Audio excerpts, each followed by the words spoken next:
असलामुअलैकुम। Scotland ਦੇ ਵਿੱਚ ਨਾ ਇੱਕ ਗਰੀਬ ਕਿਸਾਨ ਰਹਿੰਦਾ ਸੀ। ਇੱਕ ਦਿਨ ਉਹ ਸਵੇਰੇ ਸਵੇਰੇ ਖੇਤਾਂ ਨੂੰ ਜਾ ਰਿਹਾ ਸੀ ਤੇ ਜਦੋਂ ਰਸਤੇ ਦੇ ਵਿੱਚ ਸੀ ਨਾ ਉਹਨੇ ਕਿਸੇ ਦੇ ਚੀਖਣ ਦੀ ਆਵਾਜ਼ ਸੁਣੀ ਤੇ ਉਹਨੂੰ ਲੱਗਿਆ ਵੀ ਕੋਈ ਬਹੁਤ ਜ਼ੋਰੋ ਸ਼ੋਰ ਨਾਲ ਚੀਖ ਰਿਹਾ। ਕਿਸਾਨ ਜਿਹੜਾ ਭੱਜ ਕੇ ਉਸ ਤਰਫ ਗਿਆ ਜਿੱਧਰੋਂ ਚੀਖਣ ਦੀ ਆਵਾਜ਼ ਆ ਰਹੀ ਸੀ, ਚੀਖ ਦੀ ਆਵਾਜ਼ ਆ ਰਹੀ ਸੀ। ਗਿਆ ਤਾਂ ਉਧਰ ਨਾ ਇੱਕ ਜੋਹੜ ਸੀ ਦਲਦਲ ਦਾ। ਉਹਨੇ ਦੇਖਿਆ ਕਿ ਇੱਕ ਬੱਚਾ ਜਿਹੜਾ ਵਾ ਉਹ ਦਲਦਲ ਦੇ ਜੋਹੜ ਦੇ ਵਿੱਚ ਡੁੱਬ ਰਿਹਾ ਵਾ ਤੇ ਚੀਖ ਰਿਹਾ ਵਾ। ਉਹਨੇ ਜਿਹੜਾ ਕਿਸਾਨ ਸੀ ਨਾ ਉਹਨੇ ਕਿਨਾਰੇ ਤੇ ਖੜੇ ਹੋ ਕੇ ਨਾ ਬੱਚੇ ਨੂੰ ਹੌਸਲਾ ਦਿੱਤਾ। ਉਹਨੇ ਕਿਹਾ ਤੂੰ ਚੀਖੋ ਪੁਕਾਰ ਨਾ ਕਰ, ਮੈਂ ਤੈਨੂੰ ਕੱਢ ਲੈਣਾ ਵਾ, ਟੈਨਸ਼ਨ ਨਾ ਲੈ, ਪਰੇਸ਼ਾਨ ਨਾ ਹੋ। ਕਿਸਾਨ ਨੇ ਪਤਾ ਕੀ ਕੀਤਾ, ਉਹਨੇ ਇੱਕ ਦਰਖਤ ਦੀ ਸ਼ਾਖ ਤੋੜੀ, ਇੱਕ ਲੱਕੜੀ ਤੋੜ ਕੇ ਤੇ ਉਹ ਜੋਹੜ ਦਲਦਲ ਦੀ ਤਰਫ ਸਿੱਟੀ, ਉਹਨੂੰ ਫੜਾਈ ਮੁੰਡੇ ਨੂੰ, ਇੱਕ ਸਾਈਡ ਤੋਂ ਆਪ ਫੜ ਲਿਆ। ਬੱਚੇ ਨੂੰ ਕਿਹਾ ਵੀ ਤੂੰ ਇਹਨੂੰ ਫੜ ਤੇ ਮੈਂ ਤੈਨੂੰ ਖਿੱਚ ਕੇ ਬਾਹਰ ਕੱਢ ਲੈਣਾ।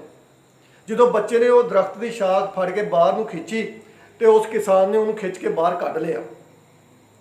ਬਾਹਰ ਕੱਢਣ ਤੋਂ ਬਾਅਦ ਕਿਸਾਨ ਨੇ ਉਸ ਬੱਚੇ ਨੂੰ ਕਿਹਾ, ਉਹਨੂੰ ਕਿਹਾ ਵੀ ਬੇਟਾ ਤੂੰ ਆ ਜਾ ਮੇਰੇ ਨਾਲ ਘਰ ਚੱਲ ਮੇਰੇ, ਮੈਂ ਤੇਰੇ ਕੱਪੜੇ ਜਿਹੜੇ ਆ ਸਾਫ਼ ਕਰਵਾ ਦਿੰਦਾ, ਫਿਰ ਤੂੰ ਘਰ ਚਲਾ ਜਾਈਂ। ਬੱਚੇ ਨੇ ਕਿਹਾ ਨਹੀਂ, ਮੈਨੂੰ ਜਲਦੀ ਆ, ਮੇਰੇ ਵਾਲਦ ਸਾਹਿਬ ਪਰੇਸ਼ਾਨ ਹੋ ਰਹੇ ਹੋਣੇ ਆ ਤੇ ਮੈਂ ਲਾਜ਼ਮੀ ਹੁਣੇ ਹੀ ਜਾਣਾ। ਬੱਚਾ ਚਲਾ ਗਿਆ ਭੱਜ ਕੇ, ਕਿਸਾਨ ਆਪਣੇ ਕੰਮ ਤੇ ਚਲਾ ਗਿਆ। ਉਹ ਦਿਨ ਗੁਜ਼ਰ ਗਿਆ, ਦੂਆ ਦਿਨ ਆ ਗਿਆ। ਦੂਏ ਦਿਨ ਸਵੇਰੇ ਸਵੇਰੇ ਨਾ ਜਦੋਂ ਉਹ ਕਿਸਾਨ ਦੁਬਾਰਾ ਸਵੇਰ ਨੂੰ ਉੱਠਿਆ ਤੇ ਉਹਨੇ ਦੇਖਿਆ ਵੀ ਬਾਹਰ ਆ ਕੇ ਨਾ ਇੱਕ ਬੱਗੀ ਰੁਕੀ ਆ ਤੇ ਉਹਦੇ ਤੋਂ ਨਾ ਇੱਕ ਰਈਸ ਆਦਮੀ, ਬਹੁਤ ਜ਼ਿਮੀਂਦਾਰ ਆਦਮੀ ਬਾਹਰ ਨਿਕਲਿਆ। ਰਈਸ ਆਦਮੀ ਨਿਕਲਿਆ, ਉਹਨੇ ਉਸ ਕਿਸਾਨ ਨੂੰ ਪੁੱਛਿਆ ਕਿ ਵੀ ਤੁਸੀਂ ਆ ਜਿਹਨੇ ਕੱਲ ਮੇਰੇ ਬੇਟੇ ਨੂੰ ਬਚਾਇਆ ਸੀ। ਕਿਸਾਨ ਨੇ ਕਿਹਾ ਵੀ ਮੈਂ ਕਿੱਥੇ ਬਚਾਉਣਾ, ਬਚਾਉਣ ਵਾਲੀ ਤਾਂ ਅੱਲਾਹ ਤਾਲਾ ਦੀ ਜ਼ਾਤ ਆ। ਉਹ ਮੈਂ ਅੱਲਾਹ ਵੱਲੋਂ ਉੱਥੋਂ ਗੁਜ਼ਰ ਰਿਹਾ ਸੀ ਤੇ ਬੱਚਾ ਤੁਹਾਡਾ ਜਿਹੜਾ ਦਲਦਲ 'ਚ ਫਸਿਆ ਸੀ ਤੇ ਮੈਂ ਉਹਨੂੰ ਕੱਢ ਦਿੱਤਾ। ਅਗਰ ਮੈਂ ਆਹ ਕੰਮ ਨਾ ਕਰਦਾ ਕਿਸੇ ਨੇ ਤਾਂ ਕਰ ਦੇਣਾ ਸੀਗਾ। ਜਿਹੜਾ ਰਈਸ ਆਦਮੀ ਸੀ ਉਹਨੇ ਕਿਹਾ ਤੂੰ ਮੇਰੇ ਤੇ ਬਹੁਤ ਵੱਡਾ ਅਹਿਸਾਨ ਕੀਤਾ, ਤੂੰ ਕੱਲ ਮੇਰੇ ਬੱਚੇ ਨੂੰ ਦਲਦਲ ਦੇ ਵਿੱਚ ਫਸਿਆ ਸੀ ਤੇ ਕੱਢਿਆ। ਹੁਣ ਤੂੰ ਮੈਨੂੰ ਦੱਸ ਵੀ ਮੈਂ ਤੇਰੇ ਲਈ ਕੀ ਕਰ ਸਕਦਾ, ਤੈਨੂੰ ਕੀ ਚਾਹੀਦਾ, ਕਿਸ ਚੀਜ਼ ਦੀ ਜ਼ਰੂਰਤ ਆ। ਕਿਸਾਨ ਨੇ ਕਿਹਾ ਮੈਨੂੰ ਕੋਈ ਕਿਸੇ ਚੀਜ਼ ਦੀ ਜ਼ਰੂਰਤ ਨਹੀਂ ਹੈਗੀ, ਸਾਰਾ ਕੁਛ ਹੀ ਮੇਰੇ ਕੋਲ ਹੈਗਾ। ਉਹਨੇ ਕਿਹਾ ਫਿਰ ਵੀ ਤੂੰ ਦੱਸ ਤੈਨੂੰ ਕੀ ਚਾਹੀਦਾ। ਕਿਸਾਨ ਨੇ ਕਿਹਾ ਮੈਨੂੰ ਨੇਕੀ ਦਾ ਬਦਲਾ, ਕੋਈ ਸਿਲਾ ਨਹੀਂ ਚਾਹੀਦਾ। ਰਈਸ ਆਦਮੀ ਜਦੋਂ ਜਾਣ ਲੱਗਾ ਨਾ ਤਾਂ ਉਹਦੀ ਨਜ਼ਰ ਕਿਸਾਨ ਦੇ ਨਾਲ ਖੜੇ ਇੱਕ ਛੋਟੇ ਜਿਹੇ ਮੁੰਡੇ ਤੇ ਪਈ। ਉਹਨੇ ਕਿਸਾਨ ਨੂੰ ਪੁੱਛਿਆ ਮੁੰਡਾ ਕੌਣ ਆ। ਕਿਸਾਨ ਨੇ ਨਾ ਉਹਦੇ ਸਿਰ ਤੇ ਮੁੰਡੇ ਦੇ ਹੱਥ ਰੱਖਿਆ, ਕਹਿੰਦਾ ਜੀ ਆ ਮੇਰਾ ਬੇਟਾ ਵਾ। ਜਿਹੜਾ ਰਈਸ ਸੀ ਉਹ ਜਾਣ ਲੱਗਿਆ ਕਿਸਾਨ ਨੂੰ ਕਹਿਣ ਲੱਗਾ ਵੀ ਅਗਰ ਤੂੰ ਆਪਣੇ ਬੇਟੇ ਨੂੰ ਮੈਨੂੰ ਦੇ ਦੇਵੇਂ ਨਾ ਤੇ ਮੈਂ ਇਹਨੂੰ ਪੜਾਵਾਂਗਾ। ਕਿਸਾਨ ਦੀ ਦਿਲੀ ਖਾਹਿਸ਼ ਸੀ ਕਿਸਾਨ ਦੀ ਵੀ ਮੇਰਾ ਬੇਟਾ ਪੜ ਜਾਵੇ। ਕਿਸਾਨ ਨੇ ਕਿਹਾ ਠੀਕ ਆ ਜੀ। ਕਿਸਾਨ ਨੇ ਆਪਣਾ ਬੇਟਾ ਉਸ ਰਈਸ ਆਦਮੀ ਨੂੰ ਦੇ ਦਿੱਤਾ। ਰਈਸ ਆਦਮੀ ਉਸ ਬੱਚੇ ਨੂੰ ਲੰਦਨ 'ਚ ਲੈ ਗਿਆ ਤੇ ਉੱਥੇ ਉਹਨੂੰ ਜਿਹੜਾ ਪੜ੍ਹਾਉਣਾ ਸ਼ੁਰੂ ਕਰ ਦਿੱਤਾ।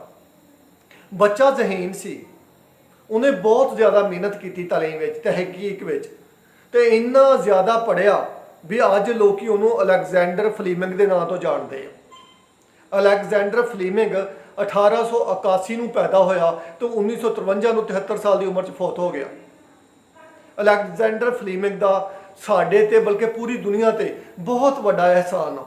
ਉਹਨੇ 1928 ਦੇ ਵਿੱਚ ਪੈਨਸਿਲੀਨ ਦਰਿਆਫਤ ਕੀਤੀ ਸੀ, ਜਿਹੜੀ ਪਹਿਲੀ ਐਂਟੀਬਾਇਓਟਿਕ ਆ, ਤੇ ਉਹਦੀ ਵਜ੍ਹਾ ਨਾਲ, ਪੈਨਸਿਲੀਨ ਦੀ ਵਜ੍ਹਾ ਨਾਲ ਕਰੋੜਾਂ ਲੋਕਾਂ ਦੀ, ਬਲਕਿ ਹੁਣ ਤੱਕ ਅਰਬਾਂ ਲੋਕਾਂ ਦੀ ਜਾਨ ਬਚ ਚੁੱਕੀ ਹੈ। ਜਿਹੜੀ ਪੈਨਸਿਲੀਨ ਆ ਇਹ ਅਲੈਗਜ਼ੈਂਡਰ ਫਲੀਮਿੰਗ ਦੀ ਇਜਾਦ ਆ। ਹੁਣ ਤੁਹਾਨੂੰ ਮੈਂ ਇੱਕ ਹੋਰ ਗੱਲ ਸੁਣਾਉਣਾ।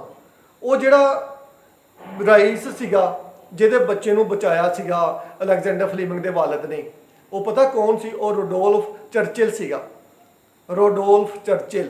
ਤੇ ਜਿਹੜੇ ਬੱਚੇ ਨੂੰ ਬਚਾਇਆ ਸੀਗਾ, ਦਲਦਲ ਦੇ ਵਿੱਚ ਫਸ ਰਿਹਾ ਸੀ, ਉਹ ਬੱਚਾ ਸੀ ਵਿਨਸਟਨ ਚਰਚਲ, ਜਿਹੜਾ ਅਮਰੀਕਾ ਦਾ 2 ਵਾਰੀ ਵਜ਼ੀਰ ਆਜ਼ਮ ਬਣਿਆ ਤੇ ਦੂਸਰੀ ਜੰਗੇ ਅਜ਼ੀਮ ਦੇ ਵਿੱਚ ਉਹਨੇ ਬਰਤਾਨੀਆ ਨੂੰ ਜਿਹੜਾ ਨਾ ਫਤਹ ਤੋਂ ਹਮਕਿਨਾਰ ਕੀਤਾ। ਵਿਨਸਟਨ ਚਰਚਲ ਬਹੁਤ ਮਸ਼ਹੂਰ ਵਜ਼ੀਰ ਆਜ਼ਮ ਸੀ ਬਰਤਾਨੀਆ ਦਾ।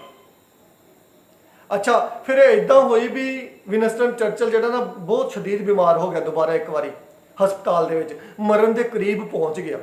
ਫਿਰ ਉਹਨੂੰ ਪੈਨਸਿਲੀਨ ਜਿਹੜੀ ਸੀ ਨਾ ਅਲੈਗਜ਼ੈਂਡਰ ਫਲੀਮਿੰਗ ਦੀ, ਉਹਦੇ ਨਾਲ ਆਰਾਮ ਆਇਆ, ਫਿਰ ਉਹਦੀ ਜਾਨ ਬਚ ਗਈ।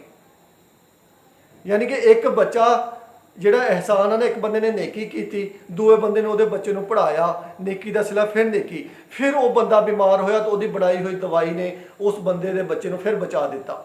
ਯਾਨੀ ਕਿ ਜਿਹੜੀ ਭਲਾਈ ਹੈ ਨਾ, ਭਲਾਈ ਇਹ ਸਫ਼ਰ ਕਰਦੀ ਆ। ਭਲਾਈ ਜਿਹੜੀ ਅਗਰ ਆਪਾਂ ਕਿਸੇ ਨੂੰ ਭਲਾਈ ਕਰਦੇ ਹਾਂ ਤਾਂ ਲੌਟ ਕੇ ਸਾਡੇ ਵੱਲ ਵਾਪਸ ਆਉਂਦੀ ਹੈ।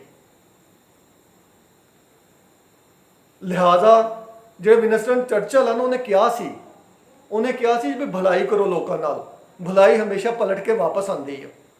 ਤੇ ਤੁਸੀਂ ਵੀ ਲੋਕਾਂ ਦੇ ਨਾਲ ਭਲਾਈ ਕਰਿਆ ਕਰੋ, ਕਿਉਂਕਿ ਭਲਾਈ ਜਿਹੜੀ ਨੇਕੀ ਹੈ ਨਾ, ਉਹ ਪਲਟ ਕੇ ਵਾਪਸ ਆਉਂਦੀ ਹੈ। ਤੇ ਜੇ ਐਸੇ ਤਰ੍ਹਾਂ ਜਿਹੜੀ ਬੁਰਾਈ ਹੈ ਨਾ, ਬੁਰਾਈ ਵੀ ਪਲਟ ਕੇ ਵਾਪਸ ਆਉਂਦੀ ਹੈ। ਆ ਜ਼ੇਨ ਦੇ ਵਿੱਚ ਰੱਖਿਓ ਵੀ ਅਗਰ ਤੁਸੀਂ ਕਿਸੇ ਬੰਦੇ ਨਾਲ ਨੇਕੀ ਕਰੋਗੇ ਤੇ ਤੁਹਾਡੇ ਨਾਲ ਨੇਕੀ ਹੋਏਗੀ, ਕਿਸੇ ਬੰਦੇ ਨਾਲ ਬੁਰਾਈ ਕਰੋਗੇ ਤੇ ਤੁਹਾਡੇ ਨਾਲ ਬੁਰਾਈ ਹੋਏਗੀ। ਇਹ ਕੁਦਰਤ ਦਾ ਕਾਨੂੰਨ ਆ। ਹੱਸਦੇ ਰਹੋ, ਵਸਦੇ ਰਹੋ, ਰੱਬ ਰਾਖਾ।